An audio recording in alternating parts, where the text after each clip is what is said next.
Elhamdülillahi Rabbil Alemin ve salatu ve selamu ala seyyidina Muhammed ve ala alihi ve ashabihi ecmain. Urmatlı jigitler, biz keyingi sabagыбызды başlayбыз.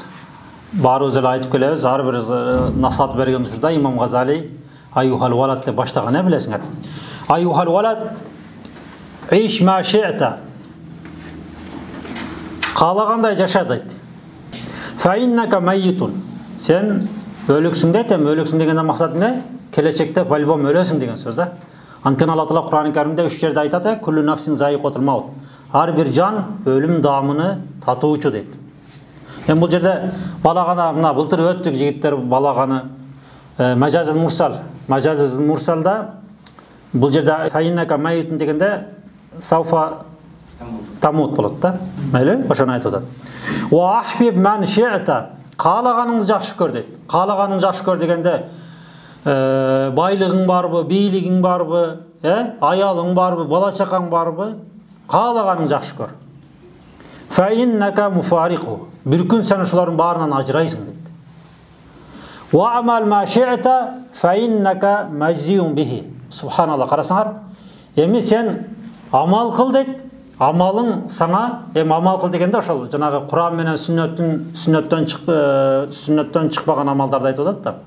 Алла Таала пайгамбарыбыз буйруган амалдарды кыл, саңа сөзсүз ал амалың не кылат дейт, пайдасы тиет дейт. Мындан айтайын дегенде бул жердечи Имам Газали жанагы каалагандай жашай бер, бирок по-любому сен эртең өтөсүң, өткөндөн кийин сурак болот деген сөз да. Анан бул жерде файнака мазиюн бихи деген сөз, сен жанагы жаза деген сөздү билесиңер, Араб тилинде ал жаза фил хайр ва шар. Жакшылыкка дагы жаза, анан жамандыкка да жаза деп айтылат, бирок кыргызда андай эмес. Кыргызда не дейбиз? Жамандыкка айтып калабыз. Анан жакшылыкта Алла Таала сенин жакшылыгыңды берсин. Алла Таала сенин жазаңды берсин десе, кыргыздар эмнени түшүнүп калат? Жамандык нерсени түшүнүп калат да. Ошон үчүн бизде жакшы жаман деп атат. Эми бул абзацта, бул сүйлөмдө айтылган негизги мааниси каалагандай жаша, сен бир күн өлөсүң, өлгөндөн кийин сурак бересиң деп айтып атат да. Бул биринчиси. Экинчиси, сен каалаганың жакшы көр, бирок алардан ажырайсың дейт. Чындап жигиттер, мисалы азыр ата-энебизди жакшы көрөбүз, бала чакабызды жакшы көрөбүз, мамлекетибизди жакшы көрөбүз, дагы бир жакшы акчаны жакшы көрөбүз, мисалы ушундай да. Бирок ошолордон бизге жанагы ажал келгенде, Азраил келгенде эмне болот? Биз ошолордон не кылабыз? Ажырайбыз, айрылабыз, алардан бөлүнөбүз. Бирок биз кылган амалыбызды жакшы көрсөк, Алла Таала үчүн кылган амалыбызды жакшы көрсөк, анда биз аны менен ажырайбызбы, андан айрылабызбы? Жок. Ал кабырга киргенде дагы эмне болот? Сени менен кошо келет. Ошон үчүн пайгамбарыбыз өзүнүн хадисинде, Бухариде келген сахih хадис, ятбаул майита саласатун, өлгөн адамды 3 нерсе ээрчийт дейт. Биринчиси малуху, амалуху, ахлуху, аны өзүнүн 3 нерсе ээрчийт. Экөөсү кайра кайтып келет, бирөөсү сени менен кошо кабырда калат дейт. Ошо кайтып келген кайсы? Мал дүйнөң менен үй бүлөң кайтып келет, бирок сен кылган амалың сени менен калат да. Ошон үчүн бул жерде карасаңар, Имам Газалин айтканда, Алла Таала рахматын алсын, сен ошол Алла Тааланын ыраазычылыгына жеттүүгө себепчи болгон амалдарды жакшы көр деп айтып атат да. Көрдүңбү? Амалдарыңды сен жакшы көрсөң, жакшылык иштерди сен жакшы көрсөң, жакшыга жанассаң, жамандан адассаң, сен андан не болосуң? Сен уткузбайсың. Бул дүйнөдө уткузбайсың, акыретте да уткузбайсың деп айтып атат.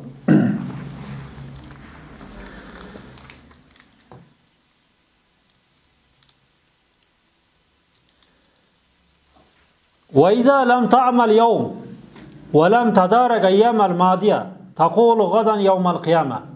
Эгер дейт, сен бул дүйнөдө амал кылып албасаң, өткөзгөн күнүңдү кантип өткөзгөнүңдү билбесең, тaqulu gadan yawm al-qiyamah, кыямат күнү дейт, сага айтылынат дейт. Бул жерде аятты алып келиптир. Farji'na na'mal salihan. Жанагы бул дүйнөдө Кудай Тааланын буйруктарына баш ийбей, жаман иштерди аткарып жүргөндөр, пайгамбардын айтканын кылбай жүргөндөр, акыретте барганда, жанагы акыретте махшарда адамдар тирилет да. Тирилгенде анан жанагы дозокту көрүп туруп, жанагыдай дейт экен да. Бул жерде көбүнчө капырларды айтып атат. Неме депчи? бизди ошол дүйнөгө кайра кайтарса экен, биз жакшы амалдарыбызды аткарсак экен, кылсак экен деп аттин кылат дейт да. Бул аяттын мааниси ошондой да. Азыр эми бул жерде имам Газали ошо аяттын негизиге байлап мынтип айтып атат: сен бул дүйнөдө амал кылып ал. Эртең ошол жанагы махшар майданында туруп, бул дүйнөгө кайра кайтып амал кылып алсам, аттиңай дегендердин катарына кошулуп калба дейт да. Анткени жигиттер биз билебиз, бул ааламды канчага бөлгөнбүз? Акыйда илимдеринде айтып атабыз. Мисалы рух ааламы, бул дүйнө ааламы, анан барзах ааламы, анан махшар ааламы, аламул ахират, анан не дедик? Бейиш, анан дозок. Мындайча айтканда биз билебиз, адам баласы төрөлгөндөн кийин адам баласы негизи эки эле нерседен турат. Бирөөсү рух, анан бирөөсү дене. Ошо денеге дене бул рухка кызмат кылат. Качан Азраил келип туруп рухту чыгарганда, дененин өзүнөн эч нерсе, колунан эч нерсе келбейт. Дене шылк эле жыгылат. Туурабы? Ошондуктан биз айтабыз, адам не дейбиз? Эки нерседен түзүлгөн депчи. Эми карагыла, мисалы адам өлгөндө, Азраил келип анын рухуну чыгарганда адам өлөт. Анан аны алып барып жаназасын окуп көмгөндөн кийин, эгер мусулман болсо, кайра эмне кылат? Ошол рух кайра кирет. Жана хадистерде айтып атпайбы?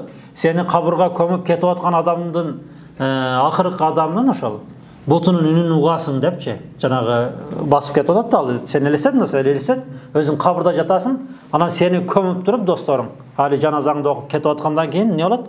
Анын бутунун угатасың деген сөз, бул жерде киная анил эмне болот? Сага уже рух үйлөнгөн болот да. Кээ бир адамдар айтат, рух үйлөнгөндө ошо белине чейин неме үйлөнүп кирет, кээ бирлер айтат толук кирет дейт. Эле? Мындан билдик, ошол рух үйлөнгөндөн кийин кабырда жашайбыз. Аны эмне дейт? Аламул барзахия, кабыр жашоосу. Кабыр жашоосу бул дүйнө менен акыретти эмне кылат? Ортосунан бөлүп турат. Мындайча айтканда, кабыр жашоосу бул дүйнө менен акыреттин неси? Коридору деп койсок болот да. Бул экинчи алам. Анан эми үчүнчү алам эмне болот? Үчүнчү алам ошол махшарда кайра кабырдан турганыбызда да. Анан ал жерде тургандан кийин ал жерде сурак болот, эсеп кысап болот, таразага тартылат, анан Сирот көпүрөсүнөн өтүп, анан иншалла ал жактан амалыбызга жараша Сирот көпүрөсүнөн өтөбүз, анан Алла Тааланын рахматы менен бейишке киребиз. Эми бул жерде ошол жанагы аламдардын түрлөрүн айтканыбыз эмне себептен айтып атабыз? Анткени бул жерде имам Газали биз амалды жигиттер бул дүйнөдө гана кыла алабыз да. Биз бул дүйнөдө гана Кудай Таалага сыйынабыз. Бул дүйнөдө. Мисалы азыр бул дүйнөдө кыйналып мына Куран жаттап атабыз, кыйналып матындарды жаттап атабыз, туурабы? Илим алып атабыз. Болбосо элдин баары иштеп акча таап атат. Сени көз мына жерде отуруп алып кой, Алла Тааланын ыраазычылыгына ушул жол менен жетейин. Илим жол менен жетейин деп эмне кылып атабыз? Аракет кылып атабыз. Аллахым ушул нерселерди кабыл кылсын. Анан барзахия, кабыр жашоосуна барганда сен ал жерде Куран жаттайсыңбы? Жок. Махшар, аламул ахира, акыретке барганда сен махшарда турганда Куран жаттайсыңбы? Кыйналасыңбы? Тахажжуд окуйсуңбу кыйналып багымдат окуйсуңбу? Кыйналып адалдан рызкы таап жегенге аракет болобу ал жерде? Жок. Ошон үчүн шанс бул дүйнөдө берилген да. Ошон үчүн бул дүйнө убактылуу. Мен дайым сабактарымда көп айтам, тирүүлүк бул чоң шанс. Алла Таала баарыбыздын өмүрүбүздү узун кылсын. Анан ошо менен биргеликте Алла Таалага баш ийип жашоону баарыбызга насип кылган болсун. Кала Абу Бакр Сиддик. Абу Бакр Сиддик радиаллаху анхунан ушундай сөз айтылыптыр. Хадихил аджсад имма кафасу туюр ау истаблу даваб. Карагыла. Абу Бакр радиаллаху анху айтат, бул дене дейт. Дене. Мисалы дене дегенде сен өзүңдүн денеңди алып түшүнүп тур. Же жанагы капастагы чымчыктай болот. Же болбосом жанагы мал байлай турган сарайлар бар го эми. Уй байлаган жерибиз, сарайлар. Же ошондой сарайдай болот дейт да. Мал сарай. Карагыла, бул жерде эмне кылып атат? Абу Бакр Сиддик радиаллаху анху окшоштуруп атат да. Эми кандай болот анда? Карагыла.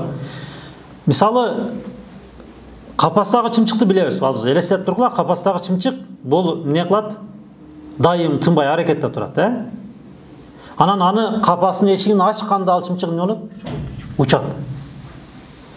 Ошон үчүн жанагы бул жерде эгер сен Кудай Тааланын буйруктарын аткарып, ага баш ийсең, сен капастагы чымчыктай болуп турасың деп айтып атпайбы? Анан ачыш менен учасың дегенден максат, эми бул өлгөндөн кийин деп айтып атат да. Өлгөндөн кийин не кыласың? Рахатка батасың деген сөзү, ошол хаятул барзахияда жашап, махшарда жеңил сурак жооп берип, анан бейишке киресиң деген сөз да эми. Главный бейишке кирип, ошондой учасың деп атат да. Эгер жакшы жашасаң. Анткени пайгамбарыбыздын башка бир хадиси бар жигиттер, ал хадисти айтып эле жүрөбүз. Пайгамбарыбыз не дейт? Ад-дуnya сижнул муъмин. Бул дүйнө момундун неси? Түрмөсү. Ал эми жаннатул кафир дейт да. Капырдын болсо бейиши. Ошон үчүн азыркы күндө жигиттер мусулман эместерге теңелиштин кереги жок да. Мисалы интернет сайттарды ачсаң бүт эле жанагыдай жыргап жүргөн, Мисалы оңой эле да, мисалы жатып алып эле акча таап коюшуң азыр жеңил эле болуп калды. Процентке акчаны аласың, процентке бересиң турабы? Бирок анын эртең акыретте сурай турган жери бар.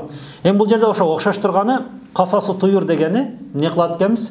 Мусулман адам бул дүйнөдө Кудай Тааланын чек арасынан чыкпай жашоосун нафсини сындырып. Бул анын үчүн кыйын да, оор да. Биз дайыма айтабыз го, эң чоң душманың ким болот бул? Сенин нафсиң болот. Туурабы? Ошо нафсти жеңүү бул кыйын болгондуктан анан Имам Газали башка сабактарында дагы неге окшоштурду? Нафсти арстанга окшоштурду. Анткени арстанды жеңүү кыйын го. Ошол сыңары нафсты жеңүү кыйын. Эгер биз ошол нафс каалоолорубузду жеңип, иманыбыз менен, илим билимибиз менен туура жолдо жашап, туура өтө турган болсок, анда эмне болот? Биз эртең иншалла өткөндөн кийин жанагыдай бейишке киребиз да, жанагы куш капастан чыгып рахат алып алган сыңары биз дагы иншалла бейиштин эмне кылабыз? Даражаларын иншалла буйруса көрөбүз. Ал эми истоблу давап деген сөзү бул жанагы малкана дедик, мындайча айтканда. Малкана дегенде кандай болуп калат бул? Бул жанагынын тескериси. Бул жерде да окшоштуруп атат. Мисалы карасаң, уйду элестесең, уй жатат турабы? Курсагы тойду болду да. Көп нерсе менен иши жок да. Эми биз бул Кудай Тааланын жараткандарга неме кылган жерибиз жок, бир нерсе койгон жерибиз жок. Просто уй эмне кылат? Жатат да.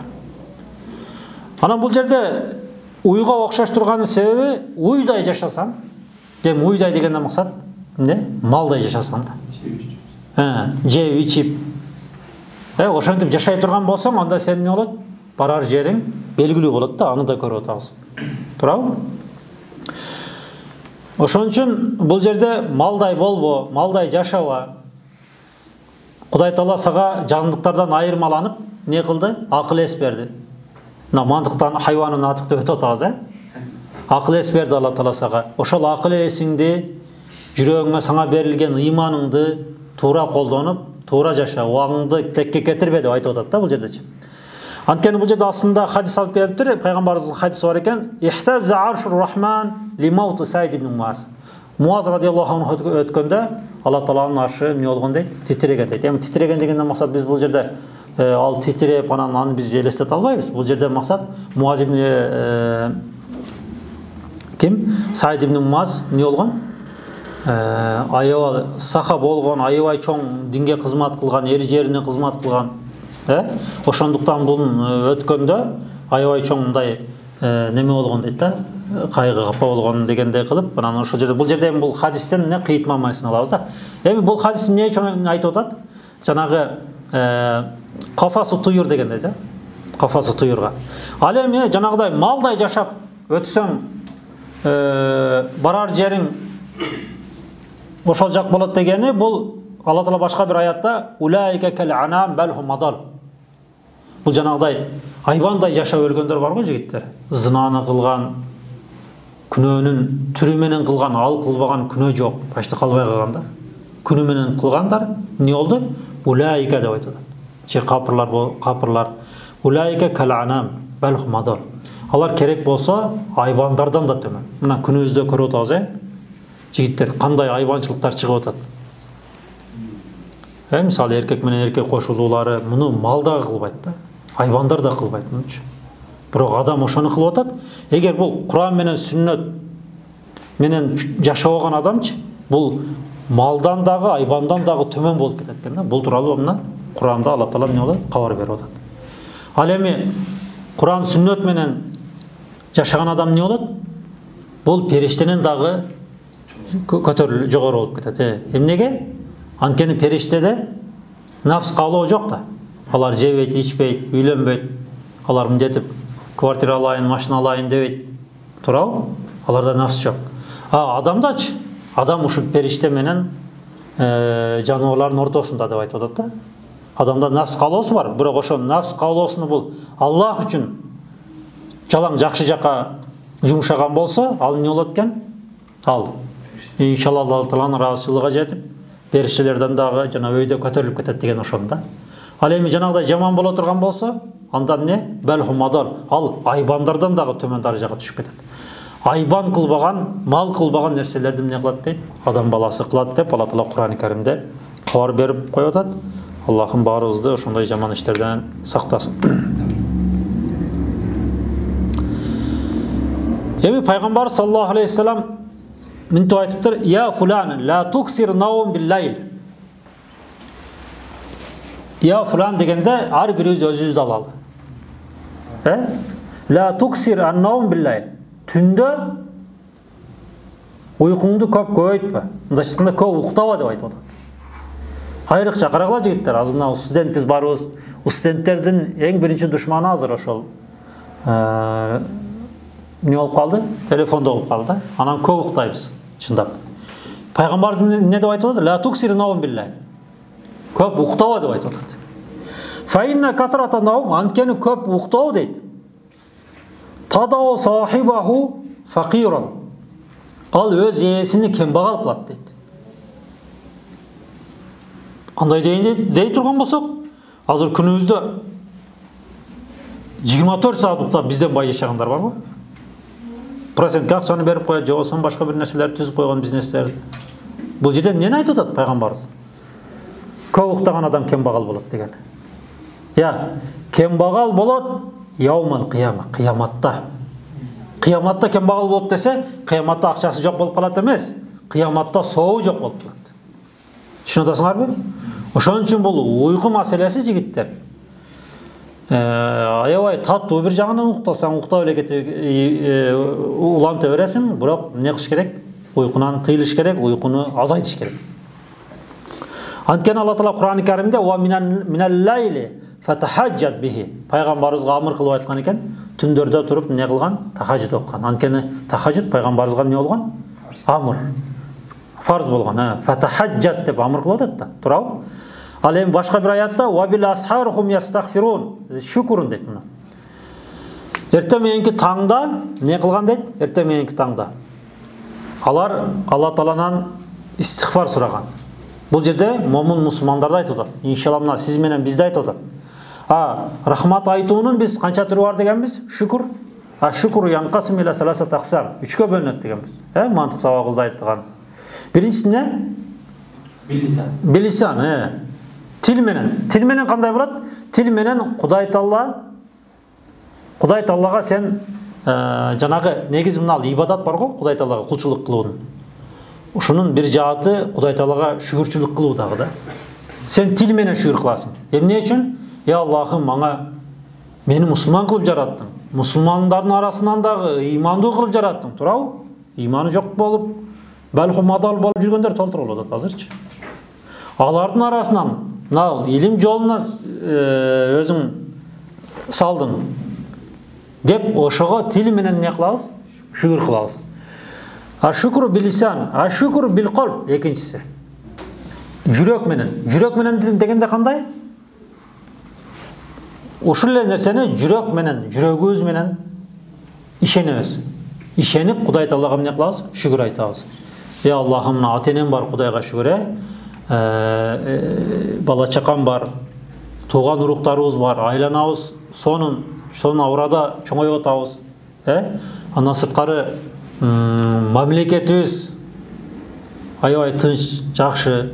Тура бүт жактан шарттарды түзүп берип атат. Жакшы да бул нерсе. Бул экинчи. Ал эми үчүнчүсүчү? Ашукру бил жаварих. Жаварихтин экинчи атын эмне деп айттык? Ашукру бил амали дедик. Бұл мынау үчүнчүсү бар го, бұл ең күчтүүсү ушул болот да. Мисалы, көптөр бар да, Кудайга шүгүр деп эле жүрөгү менен, тили менен айтып коет да. Бирок бил жаварых, дене түзүлүшү менен айтуучу Кудайга шүгүр кылуу. Бул деген сөз уже эмне деген сөз? Иком салат, намаз окуу, зекет берүү, ажылыкка берүү акчасы жетсе, орозо тутуу, жакшы иштерди кылуу, таавана валал бир ва тақва, Алла Таала Кур'ан Каримде эмне дейт? Жакшылыкта жарыш кыла дейт. Üçüncüsü ne eken? Ya şükür bilsem. Vel mustagfiruna bil ashar zikrun deydi. Ertemengi tаңда не кылган? Алла Таалага истихфар айткандар деп Кудай Таала бул жерде 3 сыйга менен не кылып атат? Айтып атат. Эми пайгамбар саллаллаху алейхи вассалам хадис бар экен. Кала наби саллаллаху алейхи вассалам саласату асват юхиббуху Аллаху таала. Пайгамбар айтат, карагыла. 3 үн бар дейт, 3 үн. 3 үн. Ошону Алла Таала эмне дейт? Жакшы көрөт дейт. Анын биринчиси сауту дик дейт. Дик деген эмне? Короз, короздун үнү дейт. Короз периштени көргөндө каклактайт, кыйкырат деп айтабыз го. Ал эми эшек эмнени көргөндө? Шайтанды көргөндө аңгырайт деп айтабыз. Биринчиси сауту дик, короздун үнү. Экинчиси саутул лади яқраул Кур'ан. Куранды окуган адамдын үнү дейт. Пайгамбар эмне дейт? Ал-Курану худжатун лака ва лайк. Жолсом иқраул Кур'ана фа иннаху яти яумал қияма шафиан ли асхабихи. Куранды окугула, Куран акыретте сага шафаатчы болот дейт. Андан сырткары пайгамбарыбыз Куранды кооз үнү менен окугула деп бизге буйруктар бар, Кудайга шүгүр азыр. Бұл жерде көз Құран жаттағанбыз, айрықша мына бірінші курстарды айтып кеткен, бірінші курстардың 95-99% қарылар, Аллах разы болсын, бейіл келген балдардың. Эми ошо Құранды жаттағаннан кейін не екен? Құранды жақшы үн менен оқудағы не екен бұл? Сауап екен.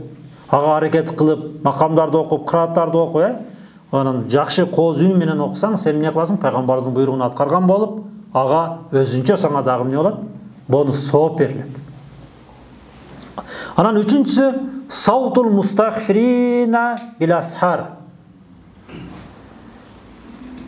Эрте мененки таңда жанагы бизде айтып коет го, жанагы аппак таң келип, анан не деп коет? Маңдайыңдан сылаган эрке жел депчи. Жанагы неме адаби китептерде келет го. Ошо эрте мененки убакытта Кудай Тааланы эстегендер да. Эмне үчүн Алла Таала бул жерде эрте мененки убакытта деп айтып атат? Анткени эрте менен баары уктап, жымжырт да. Элестет? Анан сен ошондойдо туруп алып, баары уйку менен оор болгондо сен эмне кыласың? Кудай Тааланы зикир кыласың да. Ошондо жанагыдай уктап турганда эрте менен энергичный болуп турасың да. Жан дүйнөңдө мындай бир жерге топтолуп, мындай бир сонун бир неме атмосфера келет го. Сонун бир эргүү келет. Сонун бир мындай кызыгуу келет. Ошон үчүн айтып атат да, бул жерде үчүнчүсү эмне деп айтып атат? Саутул мустагфирин бил асхар. Эрте менен субханалла, субханалла, алхамдулилла деп, Аллаху акбар деп зикир кылып айткандарды пайгамбарыбыз мактап атат. Пайгамбарыбыздын сөзүнө иншалла Алла Таала баарыбызды татыктуу кылсын. Жакында жигиттер Хел-Элрот деп жанагы бир жазуучу бар экен, ал китептин аты жанагы китебини силер да окуп жүрдүңөр го. Магия отура депчи. Аны кыргызчага да чыкты окшойт ал китепчи. Жанагы Таңкуу бактын сыйкыры депчи. Таңкуу бактын сыйкыры деп. Ошондагы бир-эки жерлерин окуп неме кылсам, ошо жанагы эрте мененки убакытка ал китеп негизи мындай экен да, психология жаатында жазылып, анан мотивация берет экен да. Кечинде эмнелер жакшы нерселерди ойлоп жатсаң, эрте менен ошо менен туруп неме кыласың, аракет кыласың депчи. Негизи жигиттер бул ошондой китептерди жазып биз азыр окуп атпайбызбы? Бул Хел-Элрот сону жазыпты депчи. Бирок негизи муну 14 кыл мурда пайгамбарыбыз айтып койгон да бизге. Саллаллаху алейхи вассалам. Эмне деп айткан? Баракатул умма фи букуриха деп. Менин үммөтүмдүн берекеси бул эрте мененки убакыт дейт да. Ошон үчүн Алла Таала Кур'ан-ы Каримде, пайгамбар өзүнүн хадисинде эрте мененки убакытты не кылган? аябай мактаган. Анан ал убакта эртең мененки убакытты жөн эле өткөзө бербей, канча таң атканын көрдүк, мисалы биз азыр. Мисалы 30 мен 30 жашта, силер мисалы 20 жаш, 23 жаштарда канча таңдарды өткөздүк да. Бирок ошолордо биз иншалла не кылабыз жигиттер? Алла Тааланы эстеп өткөзүшүбүз керек. Ошо эрке жел сылаганда Алла Тааланын эстөө менен. Эми Суфьян Саурийдин сөзү менен бүтүрөлү. Жигиттер, биз мисалы мына мусталах хадис илимин окуп атабыз. Андан сырткары мына Имам Тирмизидин китебин окуп атасыңар, Сунан Тирмизиди. Туурабы? Анан Илму Рижалды окуп атабыз. Илму Рижалда Суфьянайн, эки Суфьян бар дедик. Бирөөсү ким? Суфьян Саури, экинчиси ким? Суфьян ибн Уяйна. Биринчиси Суфьян Саури. Суфьян Саури 97 төрөлүп, хижри жыл сынагы менен 97. 161 дүйнөдөн кайткан. Абу Ханифа качан өттү? 150. Бул 161. Абу Ханифанан канча жыл кийин? 11 жыл кийин. Суфьян Саури. Кара, Суфьян Саури ушундай бир сөз айтат. Инна Аллаха Таала халака рихан тахуббу вақтал асхар. Алла Таала дейт. Эрте мененки убакытта бир шамалды жүргүзөт дейт да. Алла Таала бир шамал жаратты, ал эрте мененки таңда жүрөт дейт. Ким айтып атат муну? Суфьян Саури. Тахмилул азкар вал истигфар илал маликил жаббар дейт. Карасаң, эми ошол шамал дейт. Ким Алла Тааланы эстеп, ыйлап дуа кылып, пайгамбарыбызды эстеп, салават айтып, күнөөлөрүн эстеп, Аллахым, толгонтук кой күнөө болуп кетти, өзүң кечире кой деп ыйлап дуа кылса дейт. Ошол шамал Алла Таалага жеткизет дейт да. Карасаң, тахмилул азкар вал истигфар, зикирлерди, истигфарларды, Куран окулган үндөрдү илал маликил жаббар, Алла Таалага эмне кылат дейт? Жеткизет. Бул жерде кыйыт маанисинде айтып атат, Алла Таала ким Аллах үчүн эртең менен туруп намаз окуй турган болсо, ибадат кыла турган болсо, ал эмне болот дейт? Сөз Алла Таала аны кабыл кылат дейт. Аллахым баарыбыздын алган илимдерибизге береке берсин. Канчалаган таңдарды өткөзүп атабыз. Аллахым ошол ар бир өткөзгөн таңдарыбызды не кылсын, берекелүү кылып, таңдагы түнкү ибадаттарыбызды Аллахым кабыл кылып акыретте эселеп берсин. Алхамдулиллахи роббил аламин. Аль-Фатиха.